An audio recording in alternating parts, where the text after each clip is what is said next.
Nintendo of America's Reggie fils-aime was recently cornered by a couple of different publications, and they asked him a bunch of questions. And so I read through a couple of articles, and I want to pick out the most important parts. Stephen Totillo of Kotaku asked him a very important question. They asked him, would you rule out an N64 classic?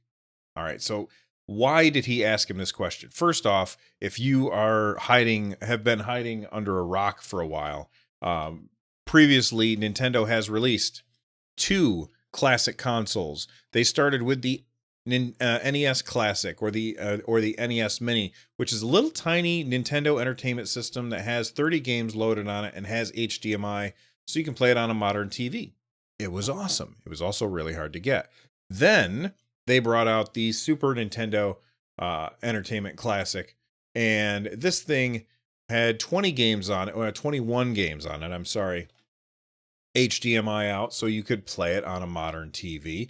That was a little easier to get. Now both of these can easily be found in most retailers. I was at Best Buy the other day, and I was stuck in the mall. My wife was looking at something, or my kids were looking at something, and I was bored, so I wandered into Best Buy to look at video game stuff, as I tend to do. And while I was in there, I noticed they had stacks of NES classics up there, which is great. That's what you want. You want these things to be available, especially around this holiday season, where people are going to be buying lots and lots of stuff. That is impulse buy territory for the price of $60 for the NES Classic. This is a really cool little system, and I'm a huge fan of it. So the natural progression is that we're going to start with the NES Classic, then move to the Super Nintendo Classic, and then bam, N64 Classic.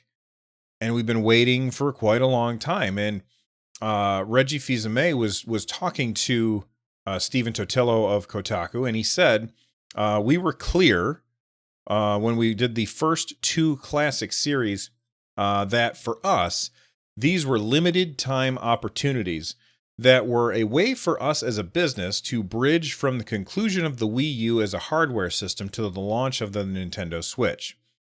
That was a very strategic reason we launched the NES Classic system. The Wii U had been, so basically think of it this way. They knew that they didn't have the Switch ready yet, but they also knew that the Wii U wasn't selling at all. So what's an easy way for them to make some cash by putting a new device into the marketplace? Well, what better way to do that than to capitalize on old guys' nostalgia? And that's exactly what they did. And it worked so well that they decided to do it again with the second one. And I think that I'm pretty happy with that result. And I have nostalgia. I'm an old guy. I want to keep having more nostalgia. But guess what? As we get further forward in time, we get people who are younger and younger who are going to have nostalgia for a certain system. I have a lot of nostalgia for the Nintendo. I also have a lot of nostalgia for the Super Nintendo. I don't have nearly as much nostalgia for the N64. Now, that's not to say that there were not amazing games on it, because there were. Some of the best games ever made were on that system. But I don't hold it as dear to my heart as I do the other two systems, and that's because I was older when it happened. I was already in the Army at that point, and I didn't have nearly as much time to play games as I wanted to, like I did when I was a kid. That being said, it says here from Reggie, he says, so while consumers may have been anticipating something, we view these as limited time opportunities. We've also now been very clear that as the consumer looks forward to engaging with our classic content, that is going to happen more and more with the subscription service. So that's when he was asked by Jonathan Totillo, would you rule out an N64 classic coming?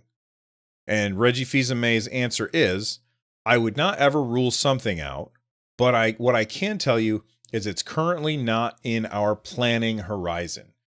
So what are they waiting for? Well, I think that they're waiting for a problem of some kind. I think that they are waiting for, some kind of sales slump And then that's when you drop something like this. And I like what he said here, that we've also been very clear that as the consumer looks forward to engaging with our classic content, that's supposed to happen with the subscription service. What I think that means is, and I really hope that means that someday in the future, we're going to get games beyond just the Nintendo Entertainment System on the or on the NES, Switch Online, whatever the stupid, ridiculously long name is that they called it. So Stephen Totillo, of course, asked the burning question that we're all asking: when the hell are we getting Super Nintendo and N64 games on our Nintendo Switch? And here's what Reggie said. He said, "We'll see what comes next.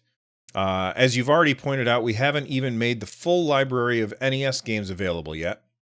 So this content has to be optimized for the Switch environment. That's something we're working very hard to do.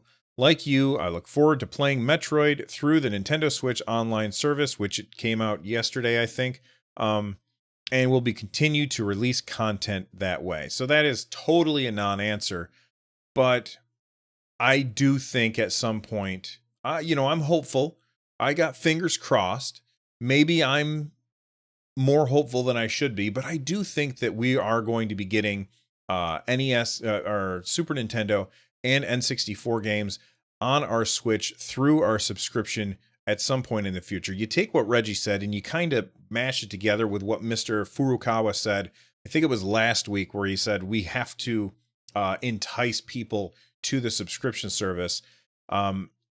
It's not as simple as just making an emulator for the N64 and dropping it on there, because they have to figure out how's the online going to work, because that's what they promised. They promised we're going to have online for this stuff. And for the most part, the Nintendo Switch, the NES online stuff works pretty damn well. It's a little laggy, and I hope that that's something that can get better over time. But that also has something to do with a lot of the people who are playing on it wirelessly. And you're always going to get a little bit of lag when you do it wirelessly. I always have my Switch hooked up. If I'm playing online with somebody, like if I sat down to play, we'll say the new game Twin B, I think it's Twin B. If I sit down to play that with somebody, I would have it in my dock, and I have the LAN adapter, and that's not an option for everybody. But I always get a much better experience when I'm using the LAN adapter than I do when I'm holding it in my hands. That being said, that's not all that Reggie talked about. He was also talking to Mashable, and he had a bunch of information for Mashable there. The Mashable one is a much longer article, and it's a pretty good read, but I'm going to give you the main points real quick.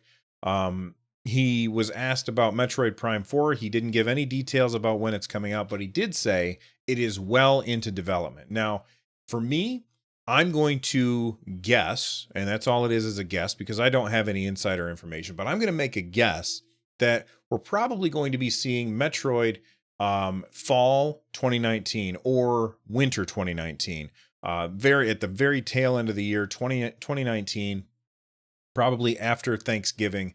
And they even talked about how Nintendo likes to drop its anchor games, its huge franchises.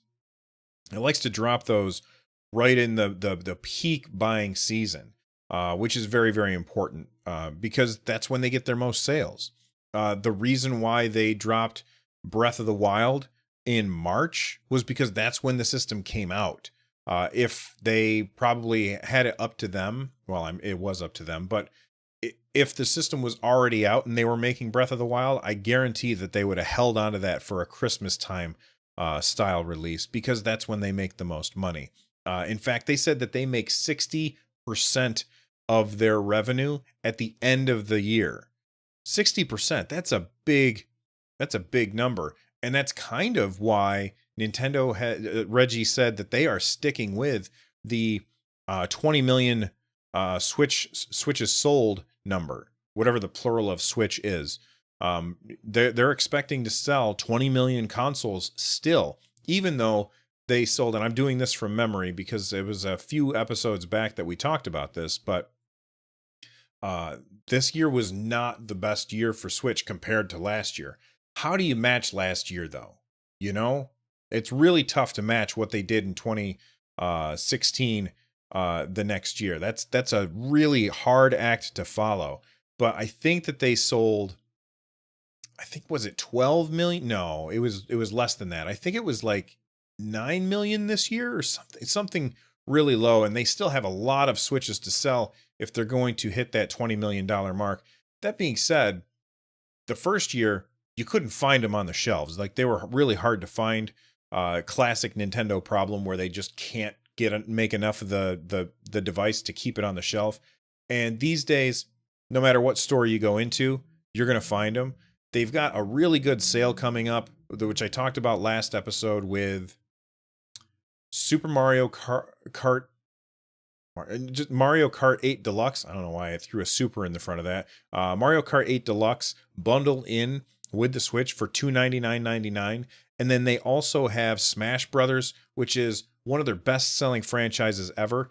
And then Pokemon, all coming out here at the end of the year. I've said this before, I'm skeptical that they will hit that 20 million Switches sold mark, but it is within the realm of possibility. It's just going to be really tough. They also, last thing before I get out of here, they said that Super Mario Party exceeded expectations, which did surprise me because I thought they used that as to kick off the holiday shopping window. I think that it would have been better to have that a little closer to Christmas and maybe move Smash forward. But, if Smash isn't ready, then it's not ready. They can only launch whatever's ready. Anyway, so what do you guys think of what Reggie fils-aime has said here? I think that they've done, or I think he said some very interesting things, and I'm curious as to, do you think that he is lying about bringing an N64 Classic? Because sometimes publishers do that. They lie about what they're going to do, and then they do it afterwards. Do you think that we're going to be getting the N64 games or the Super Nintendo games in 2019 on our Switch? And finally, what do you think about when Metroid Prime 4 is going to release? I think it's going to be winter 2019, and I'm curious as to what you all think. So let me know. Bye-bye.